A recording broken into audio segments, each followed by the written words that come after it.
வணக்கம். பகவத்கீதை என்றும் தத்துவ ஞானம் கொடுக்கக்கூடியதான பார்த்து கொண்டிருக்கிறோம். இதிலே அர்ஜுனனுக்கு பகவான் அவனுடைய மனக்கவலையை போக்கும்படியாக ஞானத்தை கொடுக்கும்படியான வார்த்தைகளை சொல்லி உபதேசம் செய்கின்றார்.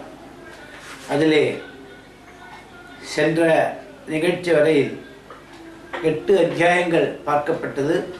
இன்று 9வது அத்தியாயமான ராஜவித்யா ராஜகுஹ்ய யோகம் என்று சொல்லும்படியான அத்தியாயத்தை பார்க்கப் போகின்றோம்.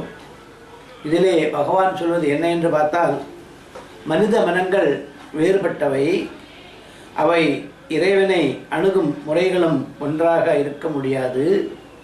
எனவே உபனிஷத்துக்கள் பல்வேறு பாதைகளை காட்டுகின்றன. அவை வித்யை எனப்படுகின்றன. நாசிகேத வித்யை, சாண்டில்ய வித்யை, காயத்ரி வித்யை என்று பல்வேறு வித்யைகளை நாம் உபனிஷத்தில் காண்கிறோம். இந்த வித்யைகள் அனைத்தும் தலைமை நீருடைய பக்தி வித்யை என்கிறார் ஸ்ரீ பகவான் ராமகிருஷ்ண பரமஹம்சர். அனைத்திலும் உயர்ந்தது என்றால் அதற்கு தகுதியானவர்கள் குறைவாகத்தான் இருப்பார்கள். அனைவரும் அது உரியதல்ல என்பதை குறிப்பதற்காக அதி ரகசியம் எனப்பட்டது. இந்த பக்தி யோகத்தை பற்றி இங்கே பகவான் அர்ஜுனனிடத்திலே கூறுகின்றார். இதிலே பக்தி யோகத்தின் மகிமையை பற்றி விசேஷமாக சொல்லப்படுகின்றது. இனி நிகழ்ச்சிக்கு செல்வோம். ஸ்ரீ பகவான் உவாச இதம் துதே குஹ்யதமம் பிரவக்ஷ்யாம்யனசூயவே ஞானம் விஜ்ஞான சகிதம் யஜ்ஞாத்வா மோட்சதே சுபாத்.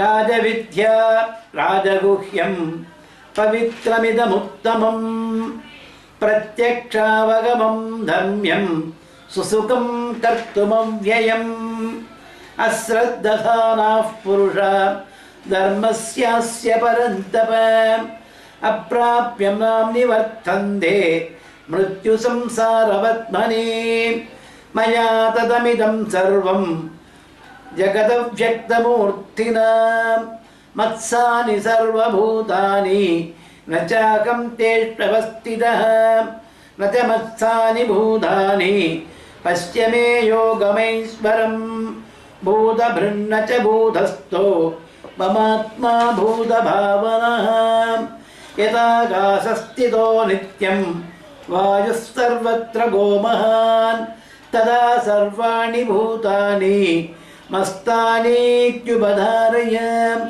சர்வபூதானி கௌந்தேய பிரகிருதிம் யாந்தி மாமிகாம் கல்பட்சயே புனஸ்தானி கல்பாதோ விஸ்ருஜாம்யஹம் பிரகிருதிம் ஸ்வாமவஸ்கம்ய விஸ்ருஜாமி புனః புனः பூதக்ராமிமம் கிருஷ்ணம் அவஸ்யம் பிரகிருதேர்வசாத் ந ச மாம் தானி கர்மாணி நிபத்னந்தி தனஞ்சய உதாசீனவதாசீனம் அசக்தம் தேஷு கர்மசு மயாத்யக்ஷேண பிரகிருதிः சூயதே சசராச்சரம் குதேனானேன கௌந்தேய ஜகத் விபரிவர்த்ததே. ஹரிஹி ஓம். இத்துடன் இந்த நிகழ்ச்சி இங்கே நிறைவு பெறுகின்றது.